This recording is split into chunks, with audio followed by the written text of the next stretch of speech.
Hey everyone, today I want to show you a trick in Excel. I have this data table here. As you can see, I've got a lot of rows of blank data I don't want in here, so I'm going to try and get rid of it.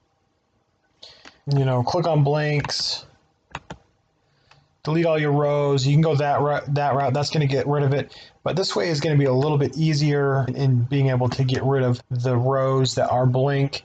So we'll go ahead and walk through that now. We're going to go and hit Control G. And then it's going to pop up the go-to menu. What we're going to want to do is we want to hit special here. And now our go to special, what we can do is we can click on blanks, and this is going to select all of our blank rows. So you can see all of the blanks are now highlighted.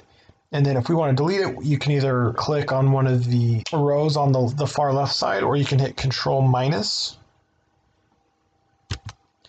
And as you can see, that's going to delete all your rows. So now all of our blank rows are gone. They're missing. They've been removed. So we don't have to worry about that anymore. You can even, click on the header here, and you can see there's no longer blanks there. So hopefully this was helpful. Let me know in the comments below if you have any questions or concerns. And remember to like and subscribe to the Excel Guy. Thanks and have a great day.